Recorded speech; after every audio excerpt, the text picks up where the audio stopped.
This is John Walton, and you're listening to the Power Play Point podcast with the Blue Liner on point and Anna Knox. Here's Wilson, and on the right circle, he scores!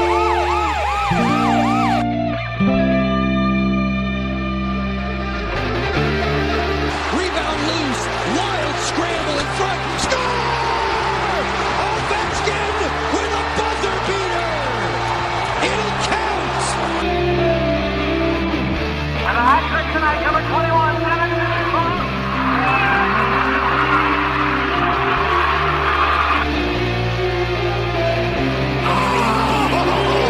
Spectacular!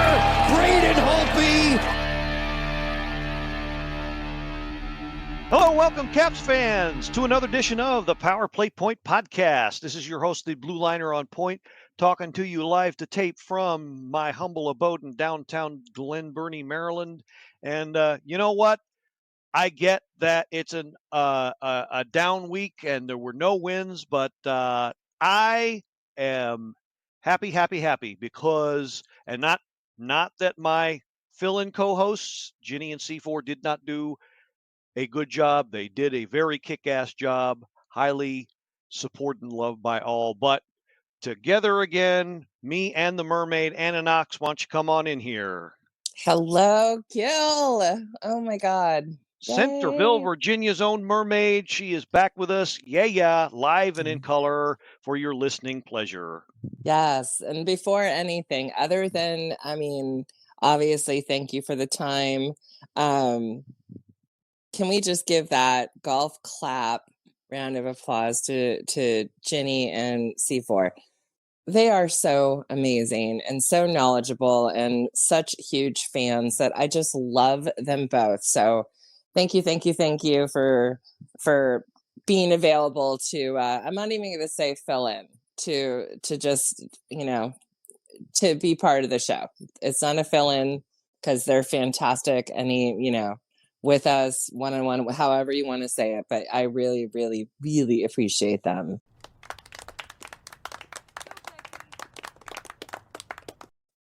As did I, and it's amazing because we Caps fans, they come from a lot of different backgrounds, and so you coach swimming. It turns out that C4 coaches track for a good chunk of the year. Ginny's a numbers girl, so all kinds of good stuff that everybody had to add. That's why I love this fan base, and I love doing this show because everybody's always got good stuff to contribute. But happy you're back. So okay, so we might have some folks that are coming into our world for the first time. Sure. So let's let everybody know, since this is your first go around for 2025-26, who you are and what your Caps fan story is. All right. Which is crazy. So this is my 10th season with Mr. Blue Liner. I can't believe it. I'm honored and so excited for another year. But yes, I grew up in California, but had a Canadian hockey fan mother. Let's just say we were all about the Winnipeg Jets growing up. And then 1993, we get the start of the Sharks. And so I will say, although right now with the whole Ryan Reeve thing, I'm not okay with him, and that's just a whole other story. But yes, I and then eventually when we moved out west, it was very cool to hear and have in the back of my mind, like, who is this Ovechkin guy that they keep talking about? Who's, in the next year?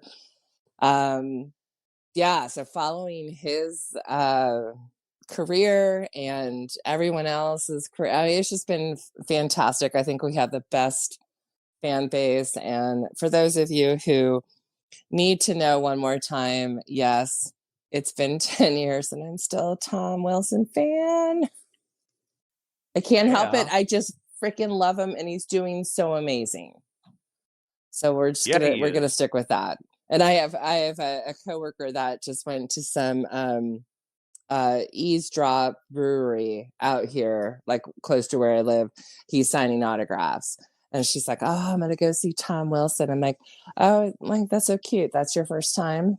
Here's my picture 10 years ago."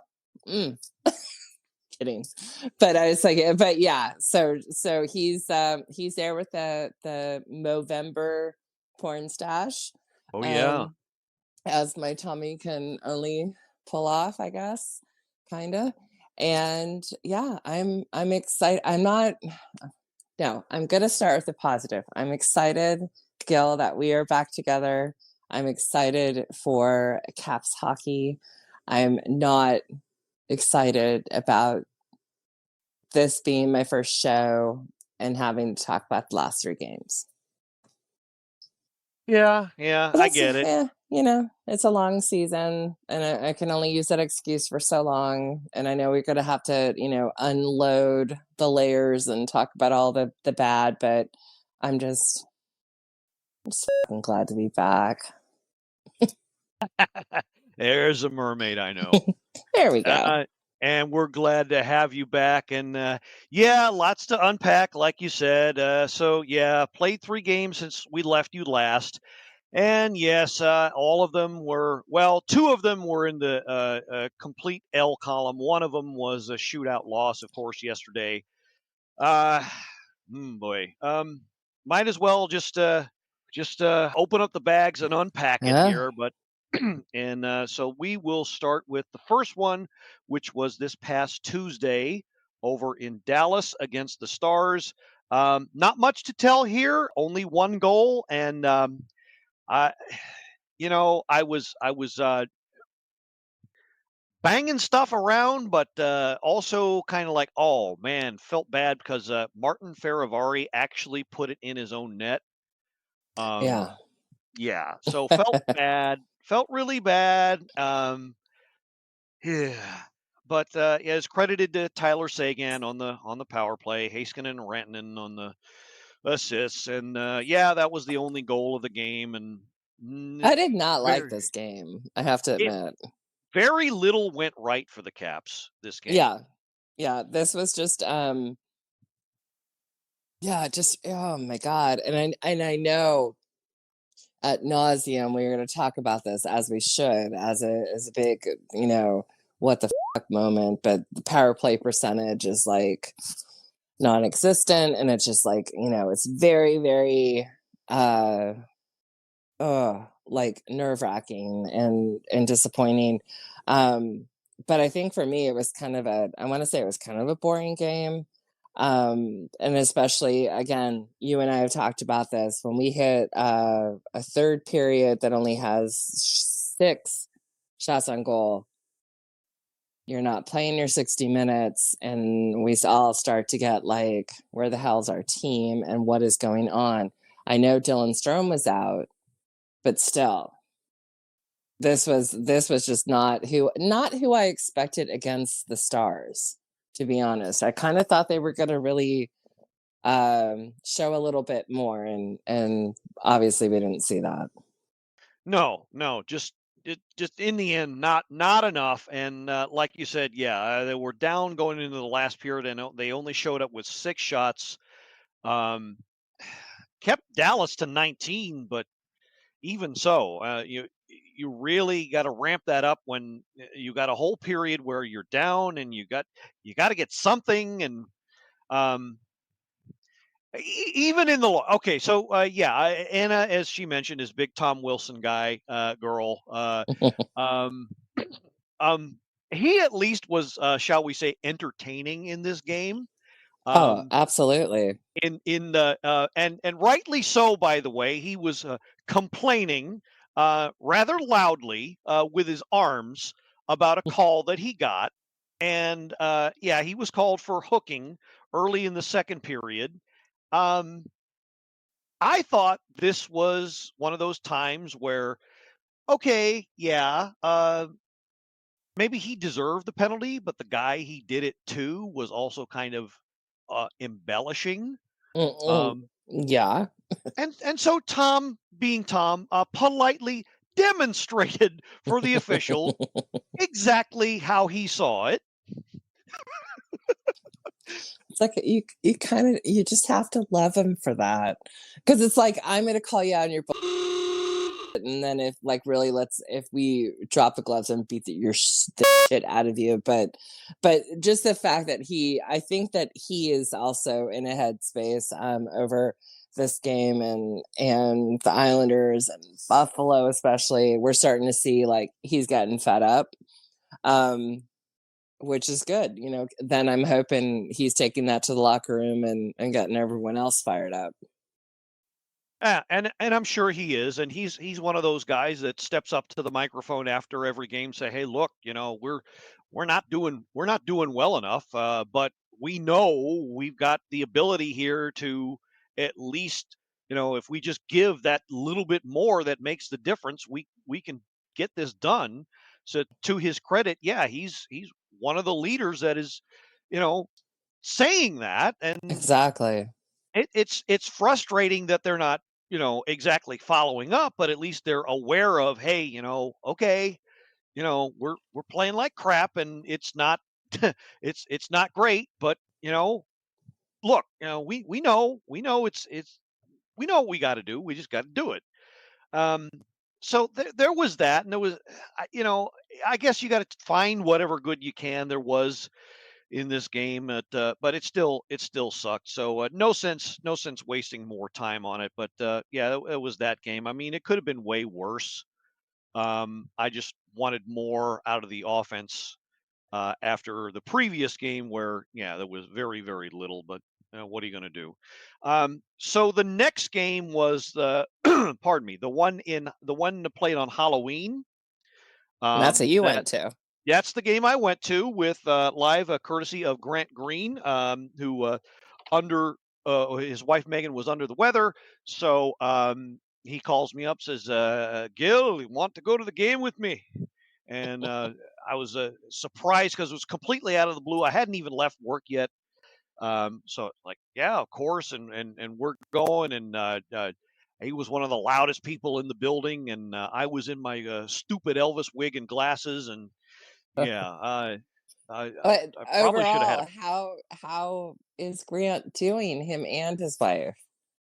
Gosh, Grant's doing great. I love that. Yeah, he's doing awesome. Good. And they're actually here for another few days, so they're going to be at the next home game, I think, is what he said. So he's doing pretty good. Him and Megan are, of course, they they lost their son last year. Yeah. As most of you should recall. But yeah, they're doing their best to move on from that. They're involved with some charities. Last I heard, with the local hospital that was instrumental in doing all they could to save little Niall's life. Mm-hmm. So yeah, they're raising money for that, trying to keep that from being closed. Last I heard. So yeah, they're doing pretty good. Great. It was awesome to see him, and yeah, it's kind of funny because, well, okay, so Megan was feeling under the weather, so she was staying in the hotel room that they're at. Jenny, Mrs. Blue Liner, what hasn't been feeling well for the last few days herself, been battling a cough, and then intermission. So we get a visit from not that Jim Rogers, but that Jim Rogers, the collector. He comes over. He's talking to us, and yeah, his fiance was battling some bronchitis. So here you got three guys. That's awesome. We're either three guys that are really horrible to their significant others, or three really lucky guys that get to go to a hockey game, and leave their significant others at home. Wow. That's yeah. You know what? It worked out, and as a significant other, I will say, when I'm sick, sometimes I'm okay if the hubs is out of the room, out of the house, out of the whatever, to give me some time to, heal. So you guys being together was probably a good thing, even though you may not think that, but Well, It yeah, was. I get that. If you're well enough to move around, get your own stuff, then yeah, you kind of want your own space. I totally get that. So So funny. But hopefully that I'm was the glad the case. Greens were here and Yes. enjoying their time. But that is just kind of a quinky dink right there. Yeah, kind of crazy. Um, but yeah, back to the game. So who else? Tom Wilson broke it open after kind of a scattered first period of chances. Tom Wilson broke it open, 448, sixth of the year. Chikrin and Roy on the assists on a nice snapper, beautiful play. So Roy gains the zone, and then Chikrin kind of does his thing. He's moving across the ice, sees Tom Wilson breaking open in the high slot, and he slams it in the half empty net. And we're hoping that this was the beginning of some great things going on here because they haven't played great. And then it turns out that was all they had Yeah. in the tank. Now, what was the vibe like with the fans? It started off obviously great, and then it like tailed off really badly after that goal. I hate that. Energized for a while, and then it just. I was telling Janaea, the team looked like they took their foot off the gas, and then it just tailed off. And then they had that tying goal, and then they had that stupid. They had that. Well, they challenged it, and the challenge went against, and that just kind of sucked all the energy out of it. And Okay. I mean, I spent a good 5-6 minutes last week saying, Spencer, please don't make a challenge. And he goes and does. Although I will say, I'm a little surprised, more than a little surprised this went against us because, it was. I'm sorry, it was offsides by the letter of the law. So Yes. what the f? Yes. Big old what the f? Yeah. But yeah, that kind of sucked everything out. And then Islanders got the next goal early, Bo Horvat, and that just kind of that kind of killed everything, even though there was some time left. Then they got the empty netter, and it's like, oh, forget this, man. Yeah. But it was Grant's seat too. It's kind of cool. We were in 118, and there was this little. I don't know what to call it, but there was this little section. It looked like a mini bar, sort of, and it had two computer screens on it and three computer chairs. And at one point late in the game, Slapshot and a couple of guys from the game crew were dancing on the table right in front of us. That's great. Oh, that's so cool. And yeah, Slapshot was in, I guess it was kind of a witch costume. Okay. Sort of. And it was really cute. Ginny was there. Ginny Clausen was there in an eagle costume, but she was way up in 412, I think. Right. And wasn't Diane Doyle like great? She was there too. And I actually, for once, I met Diane Doyle live and in person. Although looking at my wig and glasses, she was probably like, "Who in the effing f are you?" Right. I think I saw in the thread that it was like you were 118 with Grant, and then she's like, "I'm 117." I was like, "Oh my god, I hope you guys meet each other." She was literally on the aisle. We were on one end, and we were literally like maybe 10 feet away from each other. It was so cool. But yeah, finally got to meet Diane in person, and she was every bit like you said, every bit the conversationalist, full of information, as 100%. I'm sure you've seen her posts. She's exactly like that in person. So that was absolutely awesome. And it was just another. I was pissed that we lost, but it was good company, and it was still good fun being with good people. So there's always that when you're a Caps fan, and that's why I love this fan base. But I was none too happy with the result, and just another thing, like you said, the power play was uber disappointing. They got 4 chances in this game, and it just every time they went on the ice, it was like heads hanging. Woe is me! Do we got to do this?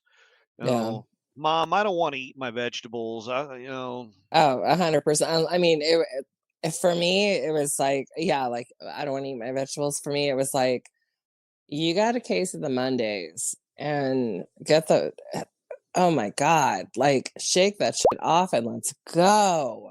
Yeah. Like, I mean, I know it wasn't Monday, but if you enjoy the movie Office Space, you would get that.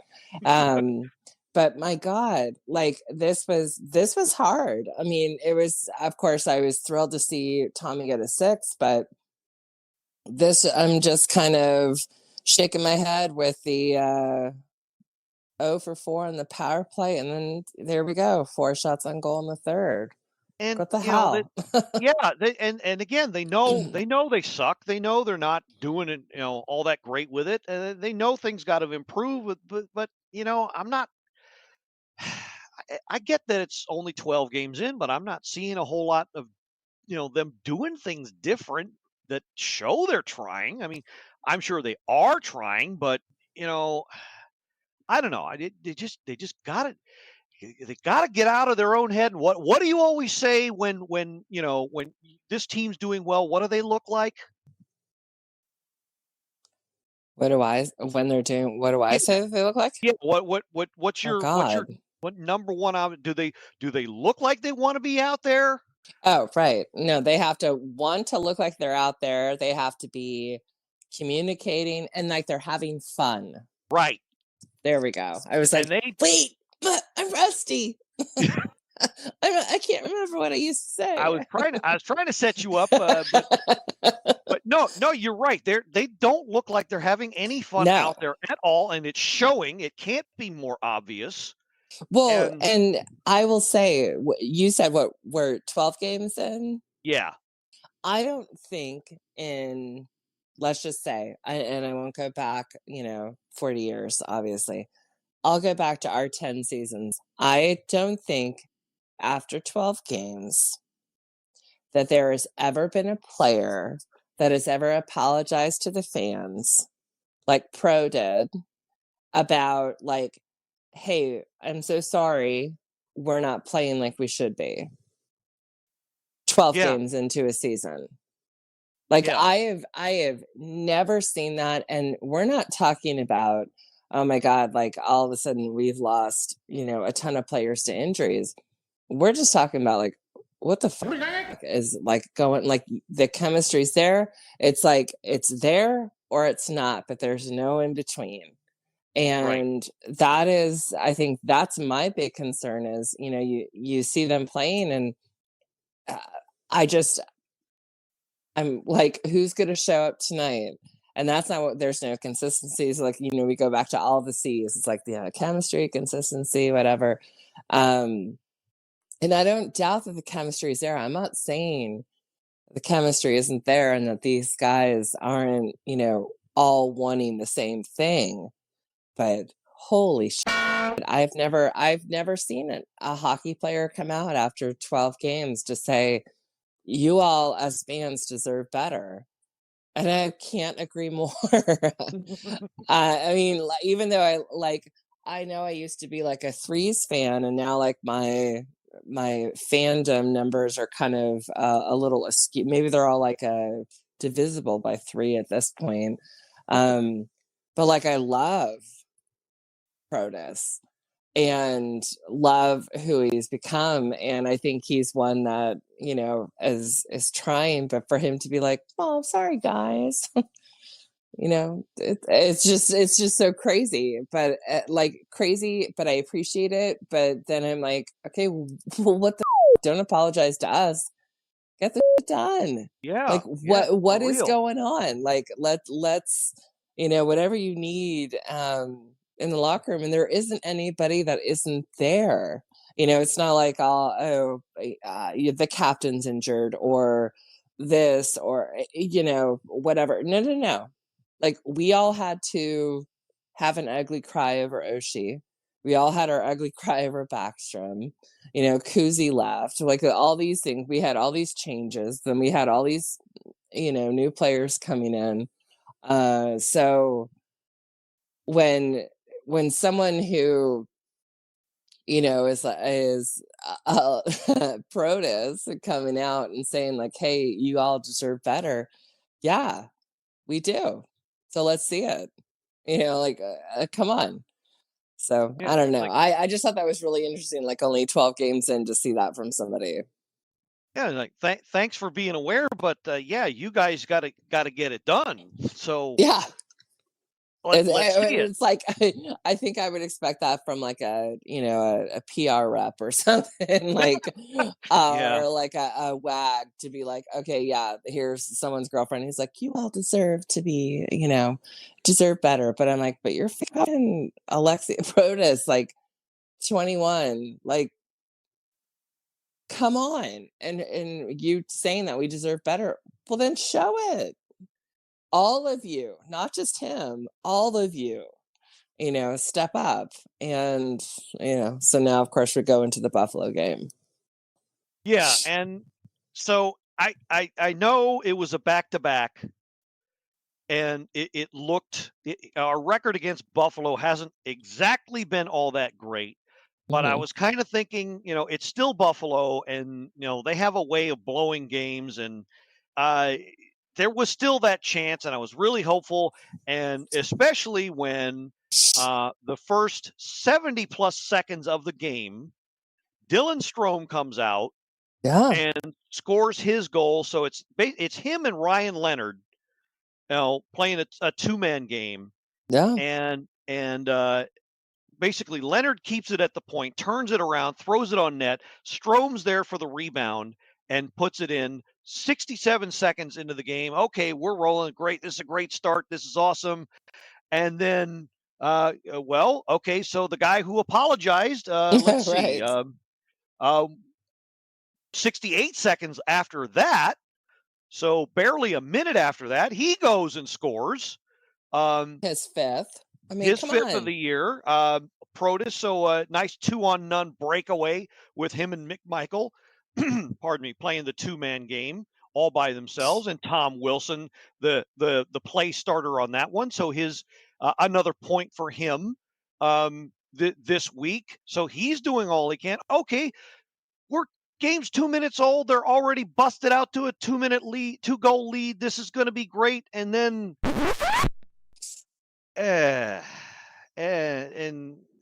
I mean, it was a nice 15 seconds, literally 15 Yeah. seconds. Yeah. And I of mean, all people, I mean, it was like, what did we just be like? Oh, hey, we got two, and look at us, we're awesome, and okay, Tage Thompson, what the like, yeah.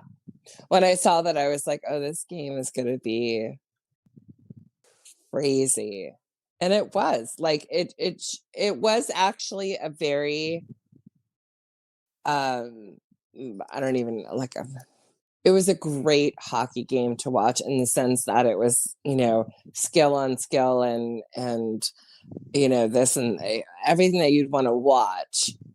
However, not quite the result we wanted. but not the result that we wanted. And I can say that like, oh, and after the first period, okay, we've got this. And second period, and then all of a sudden it was like, what the hell? What the hell happened? And then, yeah, so right, we get off to that great start, and then next thing you know, they're down 3-2. Alex Tuck ties it at 10:02 of the first. Doan and Power assisting, and then Itzhak Rosane. That was his first NHL goal, right? First career goal. Mm-hmm. Just before the period ends, Quinn and Timmons the assist, and next thing you know, Caps are down. And then whole second period of, they're trying, but they're not. I mean, they really were trying. 15 total shots on goal. Yeah. So, okay. All right. So you're ramping things up. Okay. Well, fine. Go with it. But we really didn't see anything. And then 1917. So within the classic magical McNugget minute, Martin Faravari gets the puck at the point, throws it over to Matt Roy, who throws it on net, and then Sonny Milano puts his stick out there and taps it just enough to get the deflection, and it goes down and up and over and in to the net. And I don't care how it went in, and the game was Yes. tied. And now that I'm thinking, it's Sunday the next day. So if you happen to be listening to this, although it probably won't post until much later, but if it's still Sunday when you're listening to this, $1 purchase from the app, you get free chicken McNuggets if you're in the area. So for each 6-piece, so go get yourself some. I might be doing that a little bit later if I can remember when we're done here. But yeah, tie game here, and so okay, so I'm on the edge of my seat. We're doing this. Okay, they're fighting back, and they didn't get as many shots the third period, but it was a tighter game anyway. They buckled down, and so third period, nothing. Overtime, they win the faceoff. They dominated. They still couldn't score. And like, okay, fine.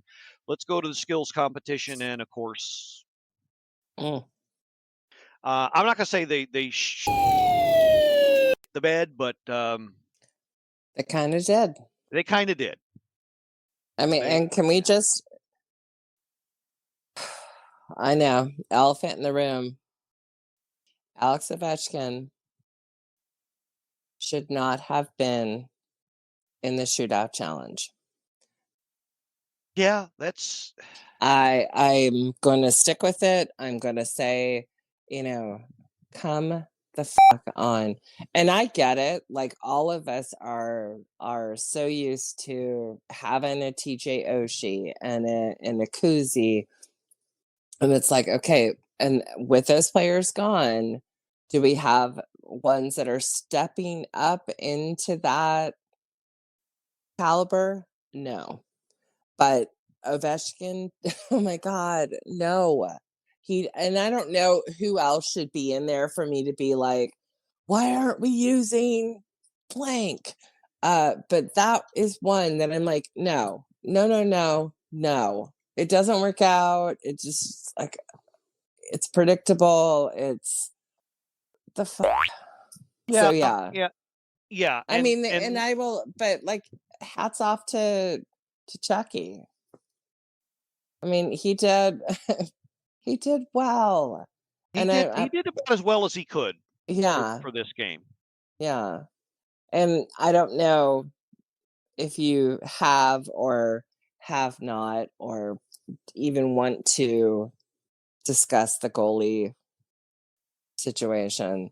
Well, funny you should mention that, because we were winding up, so it's I'm sure it'll be posted in a little bit here. But as we were winding up the recording of Janaea Talks Caps latest episode, she asked me if I had any other gripes, and I happened to mention that there's a certain part of the fan base that has already said, well, maybe Charlie Lindgren can come up with some more saves. And I was like, what are we really? We're going to get on the goalies when they're the ones that have done pretty much everything they can literally possibly do. Yep. At this point. So yeah, there's that. But no, I mean, no, I'm not ready. I am not ready to go. I'm not 100%. No. I'm just saying, I didn't know if you wanted to go down that rabbit hole. I don't want to. Oh, me neither.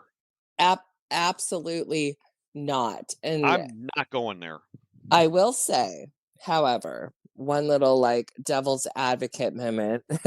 When I was listening to the game yesterday, that Joe Bainlocker had mentioned to asking, or somebody had asked Spencer, whether or not they felt that the players played differently in front of Thompson versus Lindgren. Right. And he actually said yes. So it was kind of interesting to hear that, but it wasn't oh, absolutely, because, there's no chemistry, there's none of this. No. There wasn't anything like that. There seemed to be a difference. It could be, again, you have to look at it. Who are they playing? Who's on ice? All these things before you start to say the players play better defensively, or whatever in front of Thompson versus Lindgren. Like that's not what he's saying. Are there times that things seem to be different? Yes. But he recognized it. But what I want to know is what the hell's going to change going forward.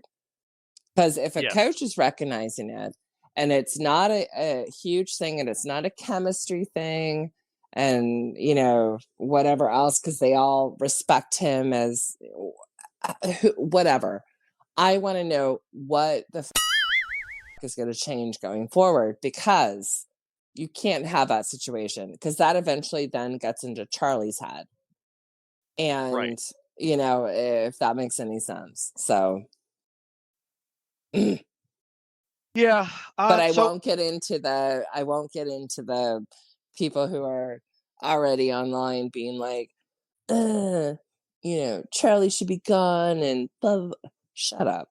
Yeah. Well, I'm glad. Well, no, I'm glad you at least right. I don't want to get it too deep into it either, but I'm glad I'm not the only one who's seeing that, because I saw that too, and I was like, really, we're going to start that already? Like, what the hell? 12 games in, give it a break. So but that's okay. I'm not. All right. I'm not down with that. No. Couple more things about this game, and I'll get the bad out of the way. I want to know what the F the damn refs were seeing when they called that penalty on Ryan Leonard after the goal, the one goal. Like, okay, you get slugged in the face. Yeah, you're going to go down like a sack of potatoes. Right. That's not embellishment. No. What in the hell? So when he had like the tampons up his nose. Well, that was another game, but okay, that was like, was it that one or another one? It wasn't that one, but no, it was last night's game. Right after the goal, he got sucker punched and he went down, and the ref was like, the ref was like, oh well, you went down a little too easily. You get 2 for embellishment. Really? Yeah. As if Tom already hadn't shown you what embellishment is. Right. Dumbasses. Big old. But yeah, that really pissed me off. But it was another game where the Caps broke out their unusually colored helmets. So I would, they usually win. I think they've won most of their games playing with those, and I'm tying that in. Just bear with me here. I'm tying that into an observation online that, again, mentioning her a lot, but Janaea made in a quick Facebook video reel that perhaps the Caps could benefit from their PP taking little blue pills to kind of wake things up, and maybe the little blue pills were the large blue helmets. So maybe our blue-headed warriors out there were coming in strong, and hopefully we're overcompensating. Overcompensating maybe a little bit, and kind of couldn't get their stick to perform. That's awesome. So that's my answer. That's my answer to that. So I know she's listening, so I hope you get a kick out of that.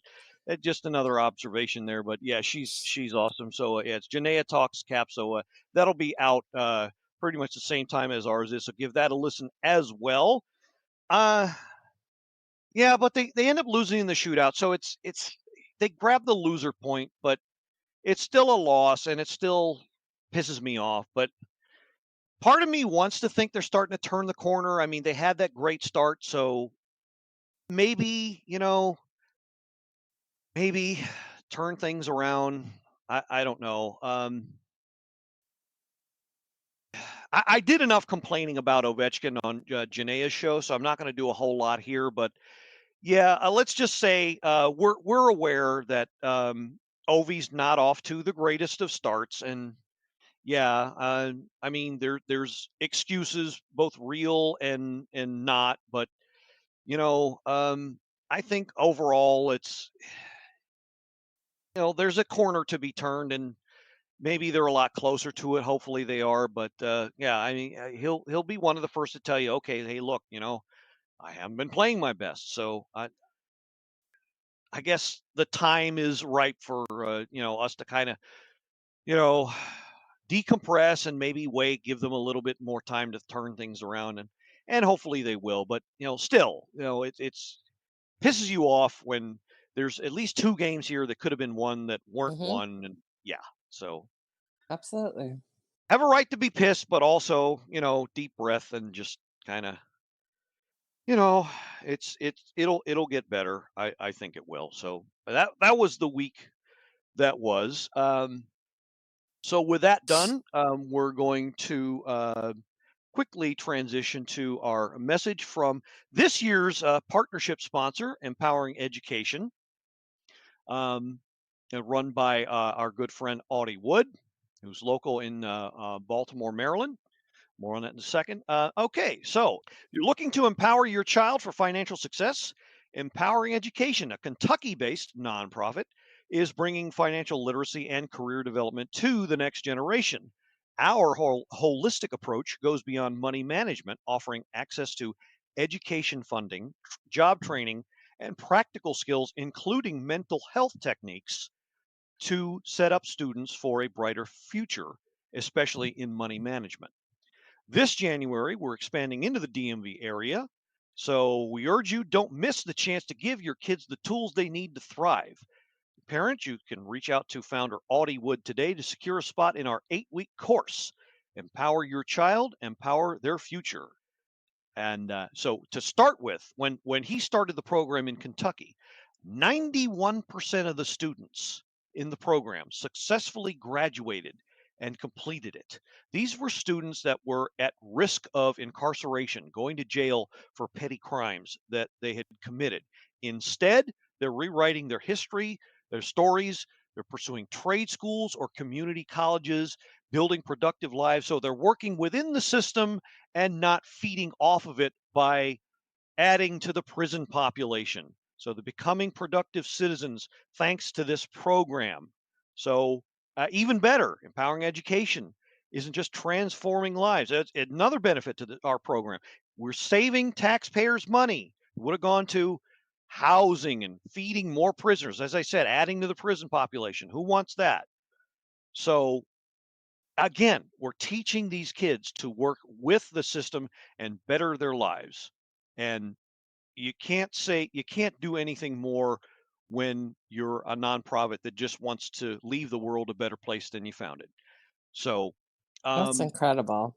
we're reducing the burden on the taxpayer, that is, and we're teaching the value of good things like budgeting, keeping good credit. And so if they're contributing to the economy, they're learning how to be better citizens. This program is very much worth your time and consideration. So the plan ultimately is to start with an online course out of Baltimore City and to spread all through the DMV. So if you're interested, again, contact Audie Wood or myself. If you're interested in more information to enroll your young person into that, so empower your child, Empowering Education. That's who we are. Love it. Um, okay, so yeah, and quick shout to Audie, who hopefully is listening. We know you're recovering from some infection. Hopefully, you're well. I talked to him earlier today. I know he's home from the hospital resting, so he's Oh, gonna good.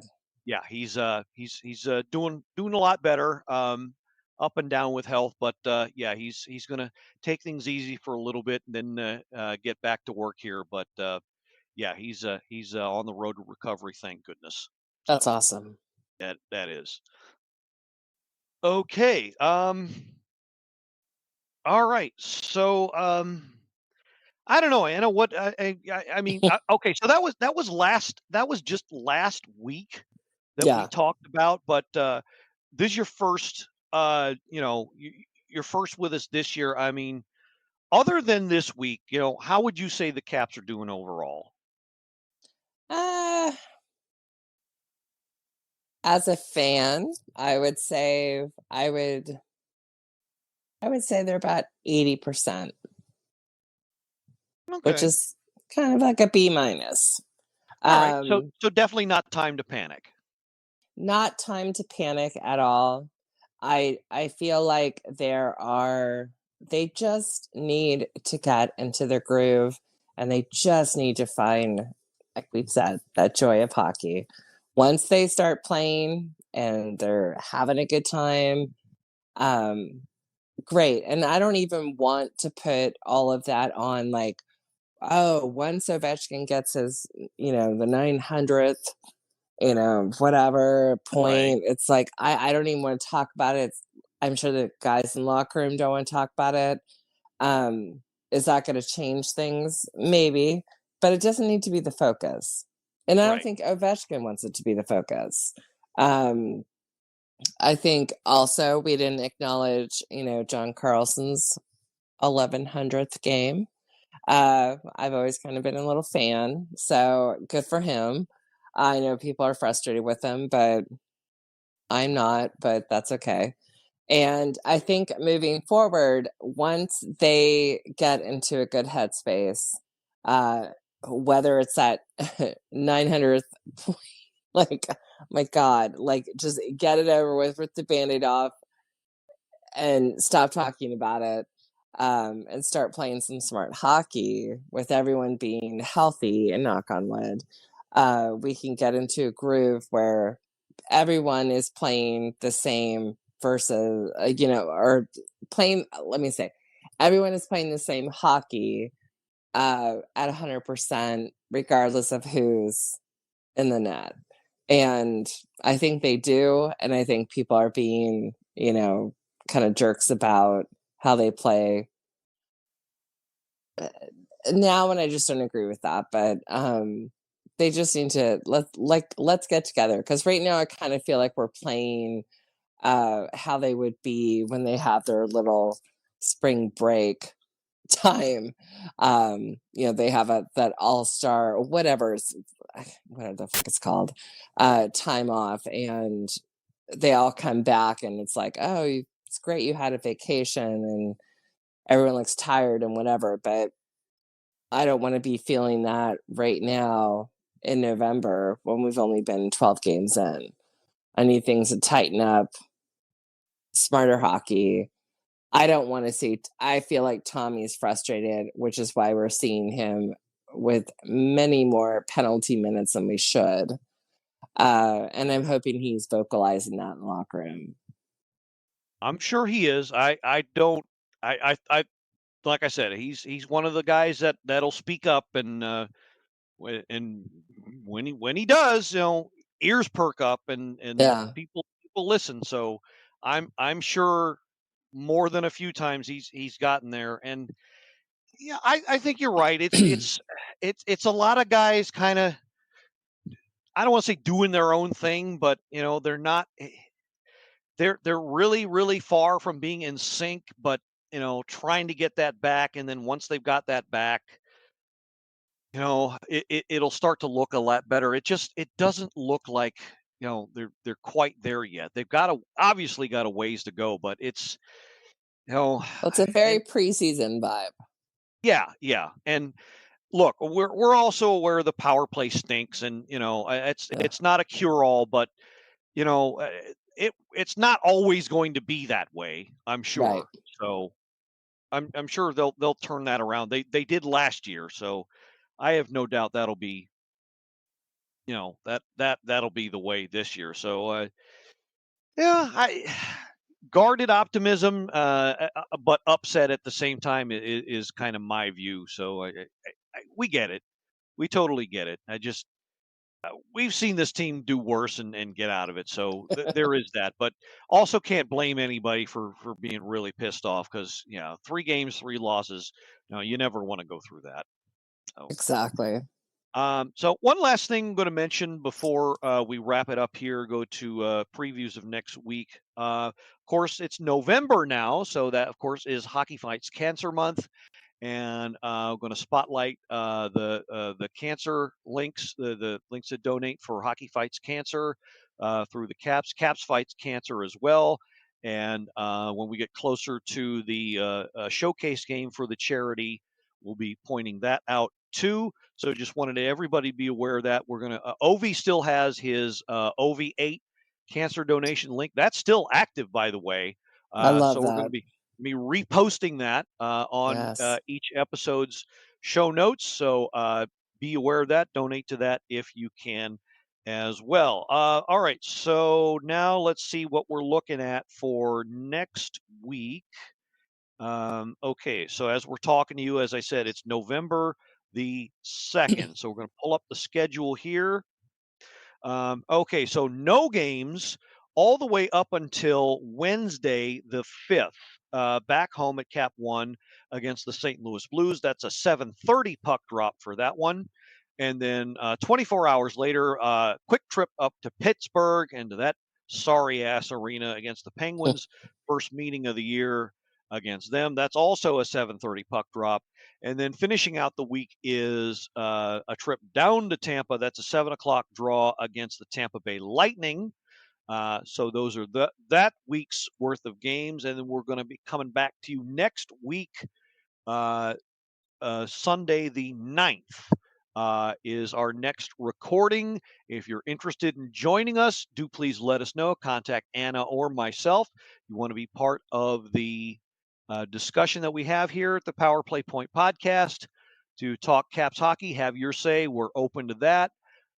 So get in touch with us. As I said, if you want the link to join in, be a part of the recording, be a part of the discussion, get involved. Because we like to say, we make the Caps fan the star here. Yes. All right. So, well, we're going to wind it up here once again. Welcome back, Mermaid. Thank you so much. Hopefully, you're rested and ready to go, and I think we're off to a good start here with you, and you sound fired up, and a fired up Anna is always it's always good listening. So everybody out there, I think you're getting your money's worth this week, but this is just the beginning. So we're going to be back at you next week. So for the Mermaid Anna Knox, this is the Blue Liner on Point signing off and reminding you that, well, I once got sick in Madrid, and I was surprised to hear that my hotel had a doctor on staff while I was there. I told them I was surprised that, hey, you guys got your own doctor. You know what they said? No one expects the Spanish in physician. Oh. Hallelujah, and let's go Caps. Go Caps. This has been another episode of the Power Play Point podcast. All episodes are available from Apple Podcasts, the Podbean app, blueliner77.podbean.com, and now available from Stitcher. Music by Joe McAllister, voiceover by Jeffrey Conkle.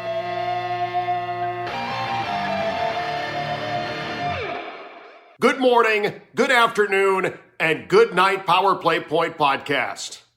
Thanks for listening.